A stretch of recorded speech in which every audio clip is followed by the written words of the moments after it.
বিচার সংস্কার নির্বাচন এবং নির্ধারিত পথরেখায়, অর্থাৎ সরকার যা যা পথরেখা তৈরি করেছেন সেই পথরেখায় বিচার সংস্কার নির্বাচন মধ্য ফেব্রুয়ারির মধ্যে আগামী 26-এ। আমরা আজকে মাননীয় প্রধান উপদেষ্টার ডাকে রাজনৈতিক দলগুলোর সাথে তিনি বৈঠক করতে চেয়েছেন, সেই বৈঠকে অংশ নিয়েছি গণসংহতি আন্দোলনের পক্ষ থেকে। আমার বাঁ দিকে আছেন আমাদের গণসংহতি আন্দোলন কেন্দ্রীয় রাজনৈতিক পরিষদের অন্যতম সদস্য তাসলিমা আক্তার, ডান দিকে আছেন আমাদের কেন্দ্রীয় সম্পাদক মন্ডলীর অন্যতম সদস্য বাচ্চু ভূঁইয়া। আমি গণসংহতি আন্দোলনের প্রধান সমন্বয়কারীর দায়িত্ব পালন করি, আমার নাম জোনায়েদ সাকিব। আপনাদের সংক্ষেপে কথা বলি।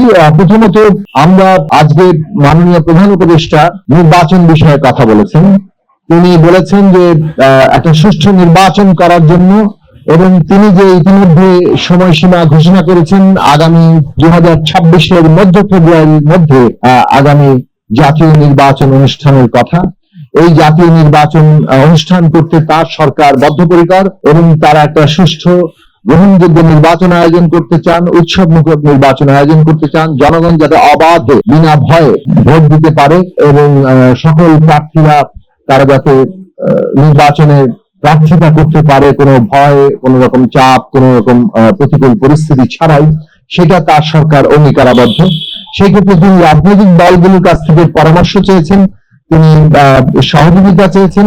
সেই পরিপ্রেক্ষিতে আমরা যেটা বলেছি যে আমরা দুটো বিষয়কে এখন নির্বাচনের ক্ষেত্রে একটা গুরুত্বপূর্ণ বলতে পারেন যে বিষয়, যেগুলো আমাদের জন্য সমস্যাজনক হয়ে উঠতে পারে, সেই বিষয়ে আমরা চিহ্নিত করেছি।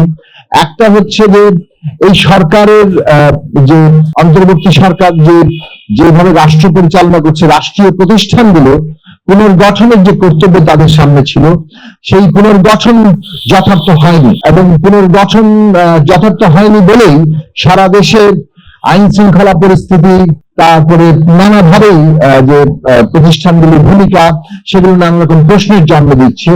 যেমন আপনারা জানেন যে নীলফামারীতে একজন শ্রমিক ইতিমধ্যে নিহত হয়েছেন, এবং সেখানে একটা বড় আকারে শ্রমিকদের দাবির পরিপ্রেক্ষিতে ব্যাপক এক ধরনের আইন শৃঙ্খলা বাহিনীর তারা সেখানে আক্রমণ করছে।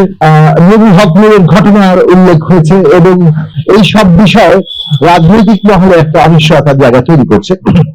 এখন এই ক্ষেত্রে রাজনৈতিক দলগুলোর মধ্যেও নানা ধরনের বিরোধের জায়গা তৈরি হতে পারে। ফলে আমরা মনে করছি যে পরিবেশের প্রশ্নটি নির্বাচন আয়োজনের ক্ষেত্রে সবচেয়ে গুরুত্বপূর্ণ প্রশ্ন হয়ে উঠবে, এবং এটাই একটা বড় বাধা হয়ে উঠতে পারে। ফলে আমরা সরকারের কাছে আহ্বান জানিয়েছি, আমাদের দলের পক্ষ থেকে আমরা যে প্রস্তাবটি তুলেছি সেটা হচ্ছে যে আন্দোলনকারী রাজনৈতিক দলসমূহ, অন্তত পক্ষে যারা ঐকমত্য কমিশনে প্রতিনিধিত্ব করছেন, এই রাজনৈতিক দলগুলোকে নিয়ে এবং সরকারের নির্বাচন কমিশনের প্রতিনিধিত্ব নিয়ে এমন ভাবে একটা আইন নির্বাচনের পরিবেশ এবং যে পরিস্থিতি সেটা সমন্বয় করার জন্য, সেটার মনিটর করার জন্য একটা কমিটি গঠন করা দরকার। এই সমন্বয় কমিটি পুরো পরিস্থিতি মনিটর করবে। দেশের কোথাও যদি কোনো সংঘর্ষ হয়, কোথাও যদি কোনো সমস্যার সৃষ্টি হয়, পরিবেশ বিঘ্নিত হয়, তারা সেই রিপোর্ট করবে, এবং সরকার, রাজনৈতিক দল, নির্বাচন কমিশন ঐক্যবদ্ধভাবে এটাকে একটা মোকাবেলা করবেন। সেই ক্ষেত্রে রাজনৈতিক দলগুলোর যে ডিরেকশন, এটা আসলে একেবারে প্রান্ত পর্যন্ত সেটা যেতে পারে।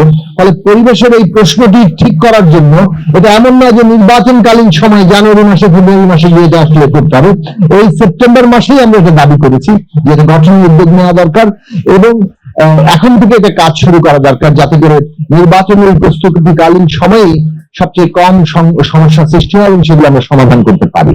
ফলে এটা একটা বড় প্রশ্ন। দ্বিতীয় প্রশ্ন যেটা হচ্ছে যে বিচার এবং সংস্কারের কথা আমরা বলে এসেছি, বিচার অব্যাহত রাখা এবং বিচারকে আরো দৃশ্যমান করা, এটা একটা যেমন জরুরি, কিন্তু সংস্কার তো ইতিমধ্যে আমরা হয়েছে, কিন্তু বাস্তবায়ন কিভাবে হবে এটা নিয়ে কিন্তু রাজনৈতিক দলগুলোর মধ্যে একটা বিরোধের জায়গা আছে, সেটাও আমাদের নিরসন করার জায়গা দরকার। আমাদের প্রস্তাব হচ্ছে যে সমস্ত সংস্কার প্রস্তাব আমরা সবাই ঐকমত্য হয়েছি, কিন্তু সেগুলি সংবিধানের সাথে সংশ্লিষ্ট নয়, এই সব সংস্কারগুলো এই অন্তর্বর্তী সরকারি অর্ডিন্যান্সের মাধ্যমে কার্যকর করতে পারে। পরবর্তী নির্বাচিত প্রতিনিধিরা এটাকে রাটিফাই করবেন। দ্বিতীয় প্রশ্নে আমরা বলেছি যে সংবিধান সংশ্লিষ্ট প্রশ্নগুলির মধ্যে যেসব বিষয়ে পূর্ণ ঐকমত্য তৈরি হচ্ছে, সেইগুলো আগামী নির্বাচিত জনপ্রতিনিধিরা বাস্তবায়ন করতে বাধ্য থাকবেন। এইরকম কোন একটা আইনি বাধ্যবাধকতা তৈরি করা যেতে পারে।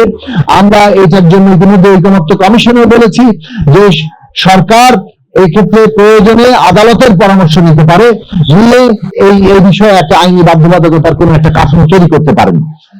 অন্যদিকে সংবিধান সংশ্লিষ্ট যেসব প্রশ্নে ঐকমত্য হয়নি, নোট অফ ডিসেন্ট আছে, আপত্তি আছে, মতপার্থক্য আছে, এইটা ফয়সালা করবে জনগণ।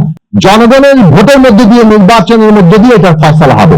অনেকের অনেক রকম দাবি আছে এবং আমরা দেখছি এই সমস্ত রাজনৈতিক দলের দাবিগুলি নিয়ে একটা বিরোধের জায়গা সৃষ্টি হয়েছে। কিন্তু এটা ফয়সালা করবে কি? কেউ কারোর উপর চাপিয়ে দিতে পারে? শান্তিপূর্ণ গণতান্ত্রিক উত্তরণে কারো দাবি কেউ কারোর উপর চাপিয়ে দিতে পারে না। জুলাই গণঅভ্যুত্থান একটা সমষ্টিগত উদ্যোগের ফসল, জনগণের সংগ্রামী অংশগ্রহণ, আত্মত্যাগের উপর দাঁড়িয়ে জুলাই গণঅভ্যুত্থান হয়েছে। কাজেই সেখানে কোনো একটি পক্ষ তার কথা মতো সমস্ত কিছু চাপিয়ে দিতে পারে না। জনগণই শেষ পর্যন্ত নির্ধারণ করবে কোনটা শেষ পর্যন্ত সঠিক কিংবা কাকে তারা বিজয়ী করবেন। ফলে নোট অফ ডিসেন্ট সাধারণভাবে যে সমস্ত আমাদের বিভিন্ন দলের প্রস্তাব আছে কিন্তু যেগুলো ঐকমত্য হয়নি, সেইগুলো মীমাংসা করা আগামী নির্বাচনে হবে। যারা সংখ্যাগরিষ্ঠ হবেন সেই অনুযায়ী সেই পরিবর্তনগুলো হবে এবং চলবে। এবং আমরা আরেকটি প্রশ্ন বলেছি যে সংস্কার যাই ঘটবে সেটা যাতে টেকসই হয়, কেননা সংবিধানের মৌলিক সংস্কার এটা টেকসই করতে গেলে এটা কেবলমাত্র সংশোধনী দিয়ে হবে না।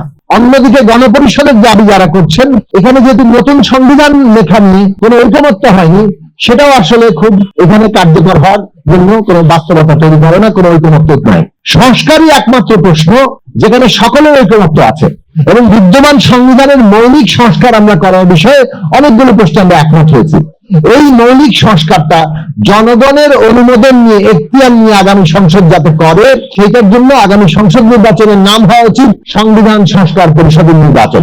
এটা একই সাথে সংবিধানের মৌলিক সংস্কারের অনুমোদন পাবে, অন্যদিকে 5 বছর ধরে জাতীয় সংসদ হিসাবে সরকার গঠন এবং রাষ্ট্র পরিচালনার কাজ করবে। এই দুটো বিষয় একসাথে ক্ষমতাপ্রাপ্ত জনগণের কাছ থেকে হয়ে তারা এটা করতে পারে। এইসব প্রশ্নগুলো আমাদের প্রস্তাব যৌক্তিকভাবে আমরা তোলার চেষ্টা করেছি।